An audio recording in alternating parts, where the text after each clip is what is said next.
All right, so yesterday we talked about graphing. We talked about constant, leading coefficient, type, y-intercept. Am I missing anything? Degree. So today we're going to build on this, okay? We're going to finish our full analysis. We've done domain and range before, so I'm not going to spend a long time on that, but I do want to just briefly touch on it. So if I've got this graph, let's say I graph it and it looks like this. I hope you recognize what kind of graph that is at this point. I'd say Cubic. A cubic. That's a cubic. Good job, Robert. What would the domain on this graph be? Negative infinity to positive. Negative infinity to infinity. Why? Because that's the domain for everything. Well, because, right, it includes everything. Left to right, there are no restrictions. Right? Can you have Yes. that vertically? You can. So this one, vertically, it's the same. Because it goes up forever and it goes down forever. Both ends. So that's still the same shape. It's like vertical. So for cubic, is it always? It's not a parabola. So like Right. It's not a parabola. So it's not restricted. All of your even functions, your even degreed functions, the range is going to be restricted on. Your odd degreed functions, they're not restricted. They go off in either direction. That's got to do with end behavior that we're going to talk about today. Wait, so Miss McGee, for these one, when we're graphing pretty much any of these 14, and they have the little arrows, that means it's infinity. Correct. For both of them? Yes. Domain and range? Okay, so let's look at that one. What if we had Then it this? still has restrictions. Infinity. It has two restrictions. I'm going to say that this is -3, -3. Wait, why'd you put a point right there? Did it, like, would that I be- wanted you to know what that point was. Yeah. Because you're exactly right. It's the lowest point on the graph. So that's where my range is bounded. So if I look at domain, what's the domain? Negative infinity to positive. Negative infinity to positive infinity. But the Wait. range, okay. But it's the farthest left, like right there.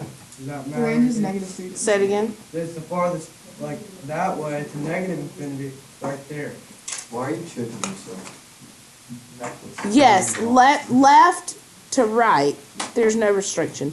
The only restrictions you're going to have is whenever we get into, on domain anyway, when we get into radicals and But we're not doing fractions. We're not doing that quite yet. These are Just to sum functions. it all up, for what we're doing right now, the domain and range will always be infinity to infinity. No. What about The domain will. the domain will always be infinity? For these polynomial functions, yes. The domain will always be infinity?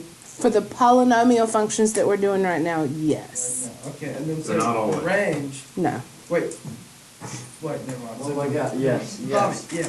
The range, look the graph up and down, okay? Start from the lowest point on the graph, which is It's -3, gonna be -3 to infinity. and go to the highest point on the graph, which is infinity. Okay, so we all do that? Yes. Damn, you're trying to bug. It's okay. We have done this like 5 times. Well, I'm just All right. sure. Okay. Let's talk about end behavior. This is where you really have to think about it.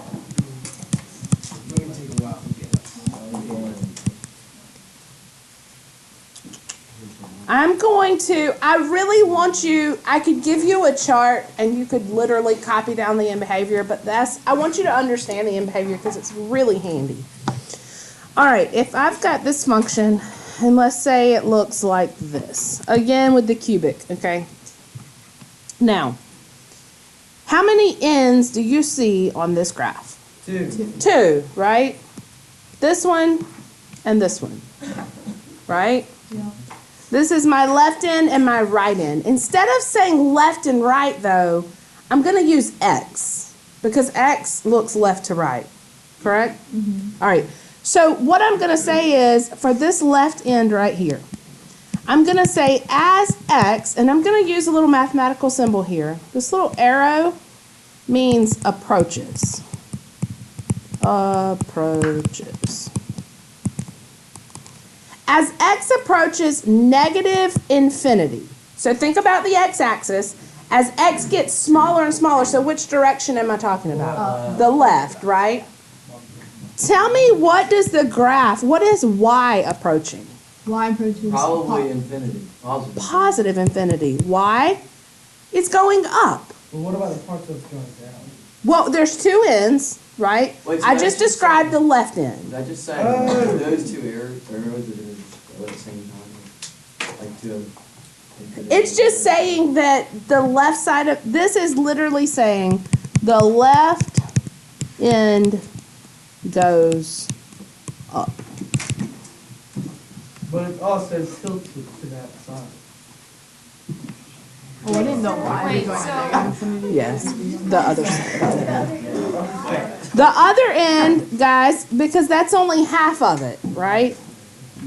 The other end, so they're all going to start. One's going to start the left. The other one's going to start the right. It's basically saying it's the opposite. You do a left end and a right end because every graph has two ends. It goes on forever in two different directions. All right. What does y do on the right side? Negative infinity because it goes down. Yeah. So we're just using one end to.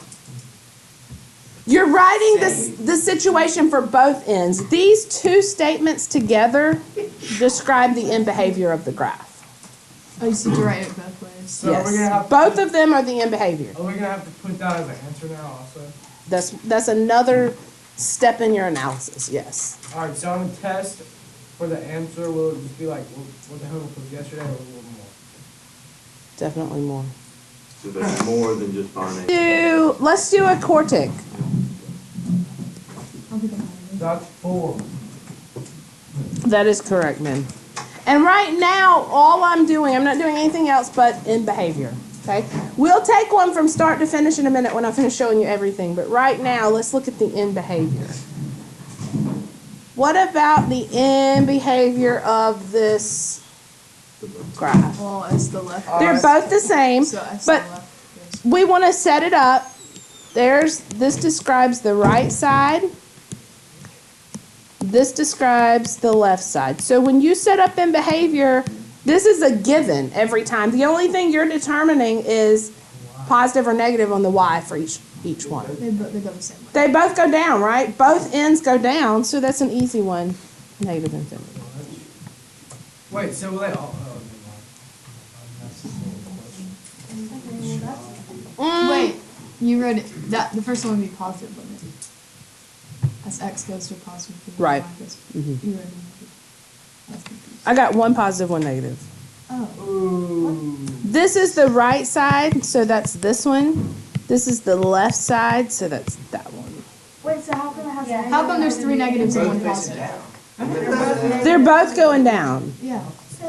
This So says, for the one we have 4, they both go down. or they both go up. Yeah, but then why aren't the Okay. symbols the same? And because one's going slanted, no, one's going. No, it doesn't have to do with their slants. It has to do with, It says positive, negative, negative, negative. okay, so this says, look at the right side of the graph. And it's Right side is going down. This one says that the left side is going down. Oh, so the plus just means. But they're the same thing. Right. They're So- both going down. So What? why is there a positive? Yeah, why is Yeah. X going to a Hold up, Miss McGee. Just, Which way does X go? X is left and right. Infinity is not always up and down. If I'm talking about X, then I'm talking about left and right. If I'm talking about Y, I'm talking about up and down. So here, this is negative because it's saying look left. If you're thinking about, exactly, if you're thinking about this on a coordinate plane, and this is X, well, this is the way that X gets negative, this is the way that X gets positive. So if I say when X gets negative, then I'm talking about this side. Does that make more sense? wait, so Miss McGee, so just to sum it up, if it's X plus infinity, then that's the point on the right side, the positive. Correct. Alright, yeah. Let's do one more.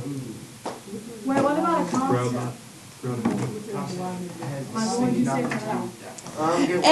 It approaches it would be the you talking about like a line, like a horizontal line. Yeah. If you had to describe the end behavior on a horizontal line, this is the line y equals 2. Then it would be the same on either end. As x approaches positive infinity, y actually equals 2.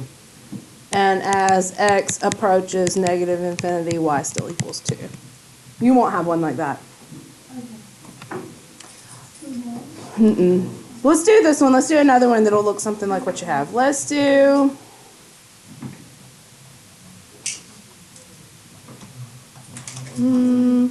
let's do a good old parabola. Describe the end behavior here. Alright, so plus x. So you're setting it up the same way every time, right? Yeah. There is one end, Positive infinity. there is the other end. They're both positive infinity. They're both positive because both ends go up. No matter which way you look at it, both ends go up. Wait, you said Well, I no get it matter now. which way you look at it. What if you look at it Upside down. I meant no matter which way, left or right. I should specify. I do apologize. Yes. So the first one, x will always be positive infinity, and the other will be always negative. Yes. This part is the same every single time. Okay, that makes it a lot easier. It's only the y that's changing. Do you happen to have any fingernail clippers? No. And if I did, I wouldn't share because that's nasty. Does as just mean as? Or is it as? Say that it's as. It's just the word as. We can generalize in behavior. And this is pretty cool because if we just look at the equation, we can tell what the ends are going to do without even graphing it. We can do that by analyzing the leading coefficient and the degree. So I've got 4 scenarios that I'm going to set up here. Remember that leading coefficient causes it to flip up or down. That's your A, right? And the degree has to do with, I hope y'all figured out the even degrees both go the same way. The odd degrees go off in opposite directions on the ends. All right. So leading coefficient, I could be positive Negative. or negative.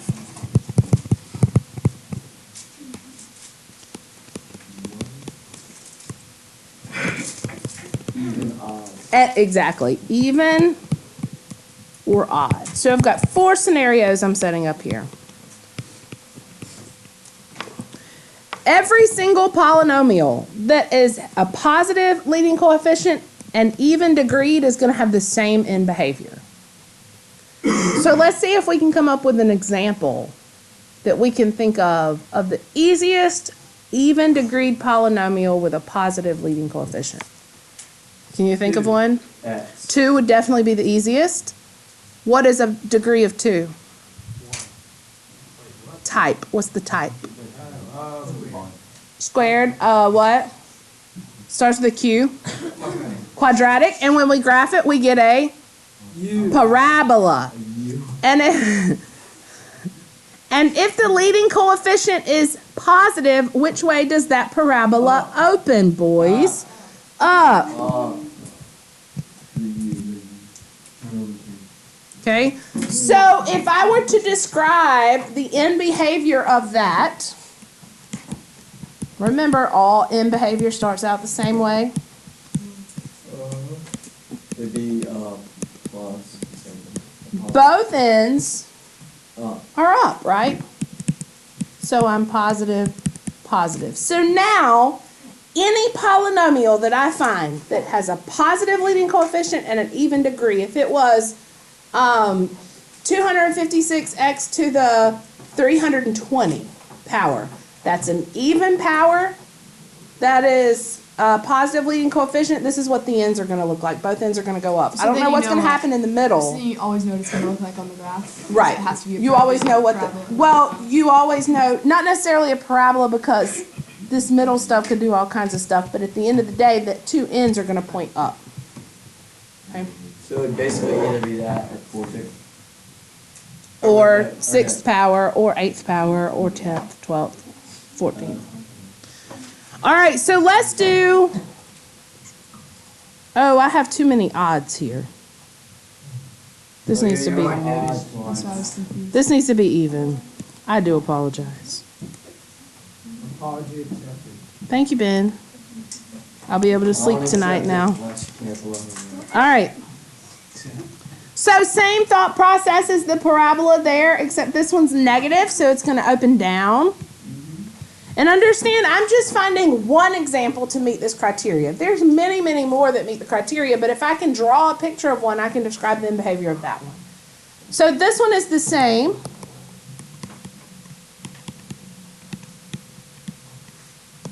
As x approaches negative ending. What do? Y is negative. They both go down. So anything that's even degreed has the same end behavior. They either both ends go up or both ends go down. What do you mean by even degree? The first number being even? The biggest exponent, remember, is the degree. Oh, Like, so, oh, yeah, like, So, the one that, like, 1 through 4 is like, well, if you had like 2 or 4 versus having like 3 Correct. or 5 or something. All right, we've done half of our chart. Let's do the other half. Now I'm odd. What's the easiest odd polynomial you can think of? 1. 1. What does a degree of 1 give you? Probably. A line. A line. You're absolutely right. A line. It's linear. So if the leading coefficient is positive on a line, that means the slope is positive. That means it looks kind of like that. Okay? If negative, it's going to just flip. That's right. Now understand, this is one example. It could be a cubic. It could be a Quadrant. That just Fifth. looks like a one. but I'm just saying it's every single odd degreed positive leading coefficient. Do So every 13. little exponent changes the direction? It adds another hump. Yeah. All right, as x goes right and as x goes left. Yeah, These are the ones, the odd ones are the ones you really have to think about a minute, because you have to think about, I always picture a line in my head and think, is it going up to the right or down to the right? So on the right side, you're right, it's going up. And on the left side, down. down. These are going to be opposites. This is left, this is right. So the left side's going up, right? No, I mean the right side's going up and the left side's going down. Wait, if the x is going up, how is the y going? Remember, x is left and right, not up and down. Yeah, So if it has an odd degree, it also has a range of negative to positive? yes, it is. They're opposite every time. That's what we were talking about whenever you graphed them. I hope you found that the even degrees both went the same way and the odd degrees went off in different directions. All right, how about this last one? The first one's down. The right is down, you're right. The left is up. So this is a neat little chart for you to use as you are learning your end behaviors and how to analyze. Because if you come across an equation, like let's just take the equation that's on the board for the warm-ups yesterday. What's the degree? 3. 3. So it's an odd degree, so I'm on the right side of my chart, right? Is the leading coefficient positive or negative? Positive. So I'm top right. So that's the end behavior for that function. Wait, so theoretically, can we just, like, look at it and do this? Once we already graph it? Once you graph it, yes. Okay. Yes. All right, y'all ready to do critical points? I've always thought. Wait, What have you always thought about? Always. Why wouldn't you just videotape the lesson instead of taking? Let me do. Wait, what is calculus? Or like what's It's not a calculus? one, it sounds like. No, I hear it memorized. All right. So the critical points for changes. Critical points. There are some different types of critical points. Okay. We have maximums. And in these maximums, they could be absolute or relative. Okay, we have minimums, and we kind of talked about this a little bit whenever we did quadratics. Minimums, again, those can be absolute, and I'm going to go back and fill in some holes here, so leave a little space. Absolute or relative. And the final piece of our critical points that we're going to talk about today are going to be the zeros. And we've done that, okay? A lot, yes, a lot. With quadratics, but done them nonetheless. Quadratics are still polynomials. All right, so let's look at maximums. So maximums happen at the top of what I call mountains, okay? When it looks like a mountain, it's the highest point on the graph, but it doesn't have to be the absolutely highest point. It's just a high point. So for instance here, okay? Now, if it happens to be the highest point anywhere on the entire graph, then it's absolute. Highest anywhere. But if it's relative, it's just a high point in a certain region. So it's regional. Okay?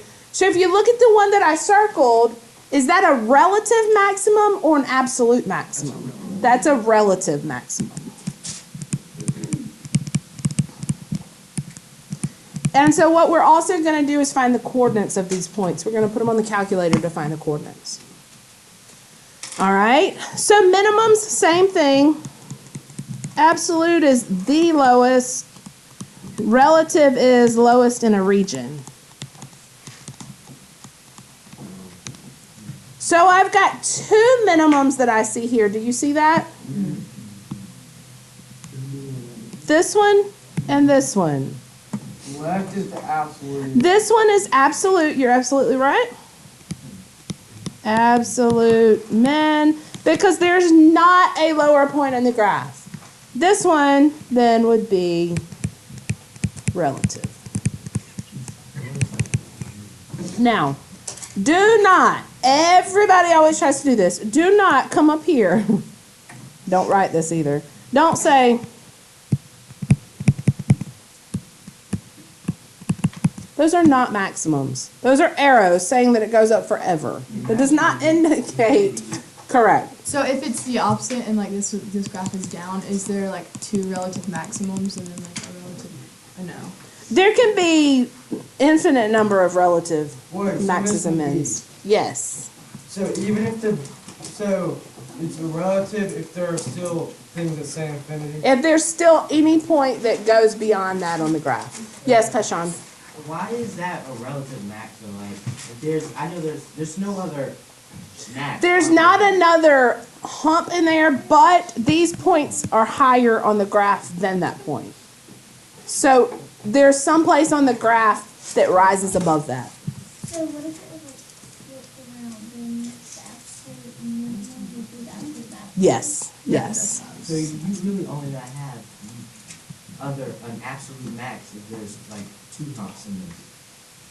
Or if the lines are below it. Or if it's a parabola has an absolute max or min. Correct. Well, or odd degree. This one's, it could be, come on. It could look like, yes, you're right. Because on the odd degrees, they go off forever in opposite directions. So you won't have any absolute maxes or mins on odd degrees. Right. How about zeros? What are zeros? Where it crosses x-axis, right? 0. So on your homework, you see how I'm circling these critical points? You're going to label them that way, and you're going to find the coordinates. So I need to show you how to find the coordinates on your calculator. Y'all ready for that? Ready or not? All right, take out your calculator. Quack-a-later.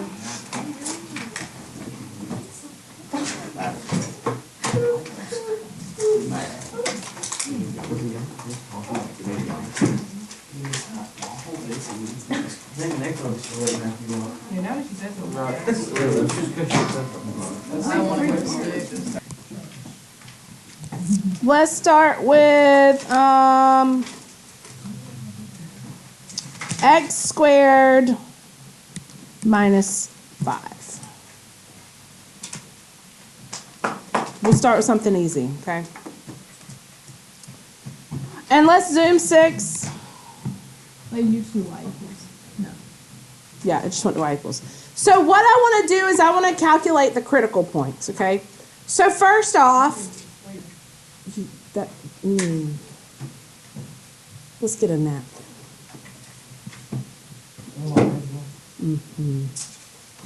Okay.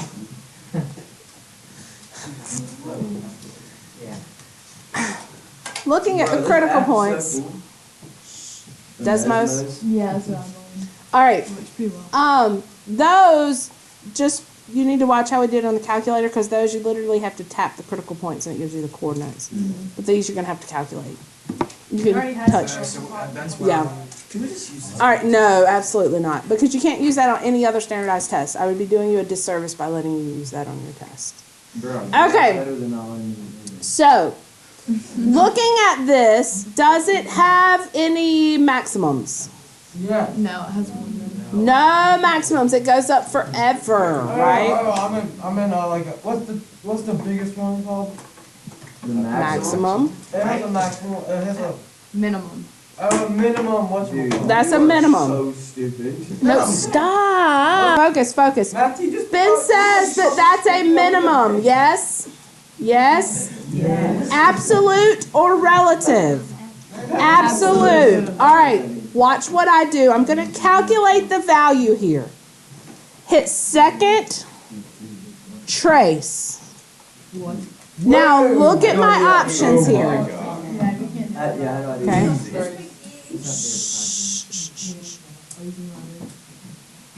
I'll help you with yours whenever we finish. I'll help you. All right. So we're going to choose the minimum. Notice that all of our critical points are listed there. 0, minimum, and maximum. Okay. All right. So I'm going to come here and I'm going to choose minimum. Now here's where it gets confusing. And I don't know why this gets confusing for students, but it does. You have to give it a range of numbers to look between. Okay. It says left bound. So what you're going to do is you're going to give it a left side and a right side, and it's going to find the lowest point between those two bounds you give it, okay? So in general, I put you see the little spider that's blinking? I'll put that as close to the minimum. I'll kind of estimate where I think the minimum is, and I'll put it there. And then it's telling me left, so I'll click left a few times, okay, and hit enter. Now it's asking me for the right bound. So I'm going to go back to about that minimum, and then I'm going to hit right a few times and hit enter. Now look at these little arrows that it's giving me. Do you see this? What that just did, and let me show you, because I think if you understand what it's doing, it'll help you. This is saying that here and here, between those two lines, it's going to find the lowest point on your graph. Okay? Well, the graph has notches. Why can't you just look at it? Like I'm looking at his calculator and he popped out a -5. No, but they're not always going to be exact. Most of yours are going to be decimals. Remember, we're doing a very, very simple one just for the sake of demonstration right now. Yes.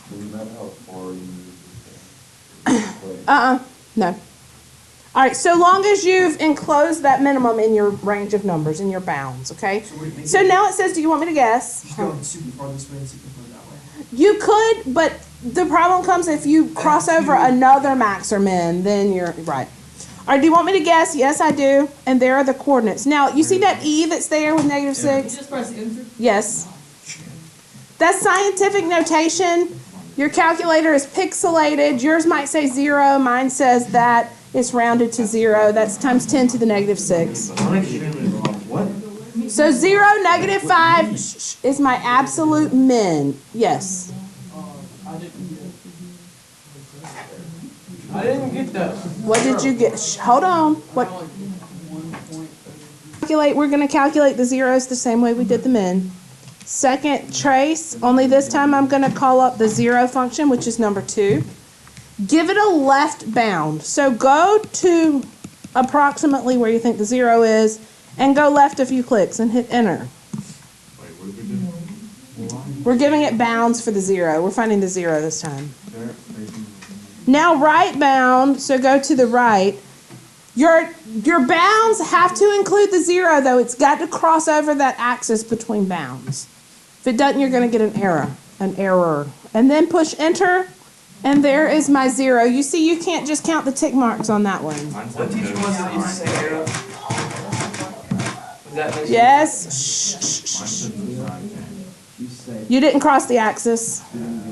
All right. First thing I need to do, I can graph it in this form. Your calculator can handle that, okay? There's no problem with that. But remember, part of my analysis is leading coefficient and constant. So I'm going to need to multiply this out. Now, if I'm graphing on my calculator, I'm probably going to put in the original equation, because if I mess up on my multiplying out, the only thing I've messed up on is leading coefficient and constant. But if I then graph what I messed up when I multiplied, then I've also messed up my critical points, I've messed up my end behavior, I've messed everything up from that point, right? Okay, so let's multiply this out. X minus 2 and x minus 2 would be x squared minus 2x plus 4. All right. This maybe messed me up on the last test. Miss McGee, if it's The X, squared here. Miss McGee, if it's Yeah, but why X can't you times just put X, X that means minus 2 X2. squared in the calculator? Oh, I know. Did you just miss that whole conversation? Yeah, I was trying to do my word. All right. I'm going to multiply that now by x plus 1. So I get x to the third minus 4x squared plus 4x. Now I'm going to take the 1. X squared minus 4x plus 4. Like terms, x to the third minus 3x squared. The 4x is canceled, plus 4. So, I want to know what is the type. Cubic. Yeah. What's the leading coefficient? 1. 1. Degree. 3. What am I missing? Constant. 4. Y-intercept. 4. Those should be the same. Okay? So that's basically you get half credit on the question if you have all that. That's a little less than half credit. That's a little less than half of what we have to put on there. Well, because the big part's coming in whenever you do the graph and you sketch it and you find your critical points and all. You said that whenever you get a degree above 4, you just put like a 50-degree polynomial. Yeah, for the type. Sure. Alright, Grace. so on the homework last night, whenever I didn't have a constant, I just put 0, is that right? That's right. Okay. That's right. So the y-intercept would be 0? Correct. Okay. Other questions before we graph? Does the graph have to be exact? No. Just close. Relatively close. Correct. All right, let me show you. You can put it in your calculator just like this. Your calculator is smart. X minus 2 squared times x plus 1. I'm going to start out with a zoom 6. Nice. It's a nice cubic. Well, I can draw it. All right. I'm going to go ahead and sketch it. Yes.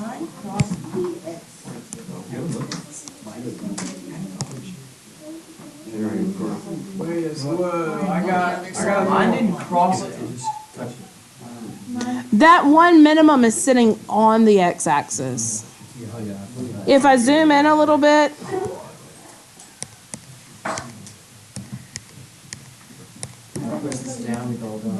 Do we have to write our window on our test too? No. I'll give you the window. I just really wanted you to do that to make sure that you could adjust and in case you couldn't see. All right. Let me sketch it here so it kind of does this. I'll give you $1. I'm sure. Okay, Banks and Ben Jemat. Okay. Nope. Let's finish this analysis, please. And behavior. EB. Remember there's 2 ends. as x approaches positive infinity and as x approaches negative infinity. What does the graph do on the right side? Up, positive, exactly. Oh, I'm out of room. What does the graph do on the left side? Negative infinity. Okay, how about domain?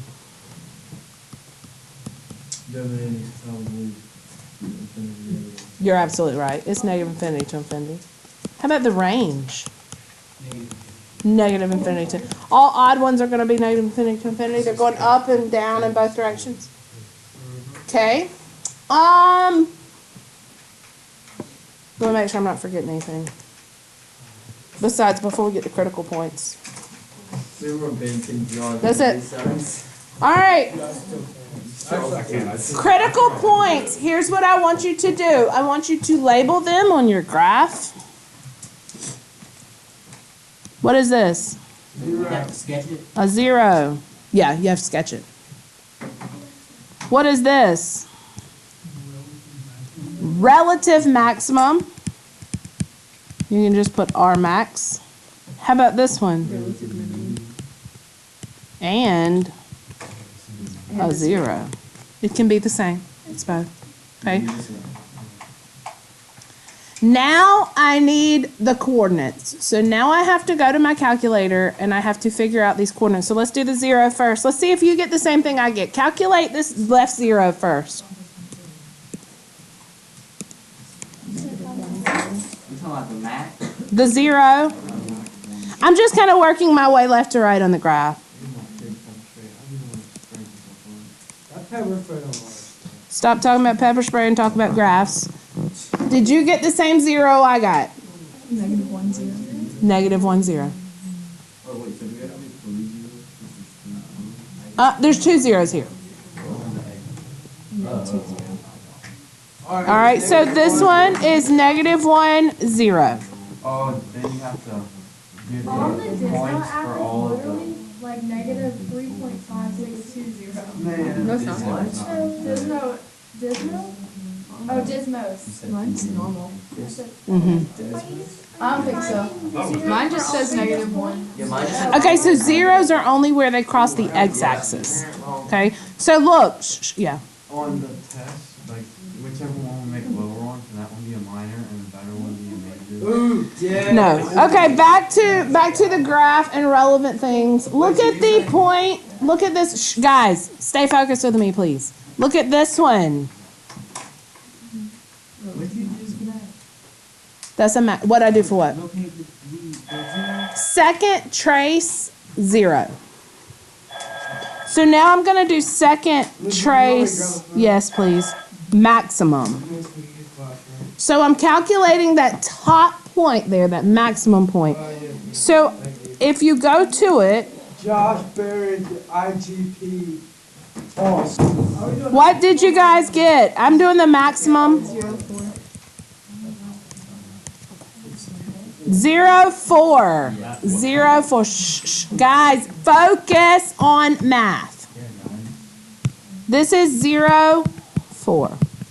Now, the last one, and let me give you this hint. If you're ever calculating a minimum that sits on the x-axis that's also a 0 or a maximum that is also a 0, calculate it as a max or a min and not as a 0. Because remember how I told you you have to cross the axis when you're calculating left bound, right bound?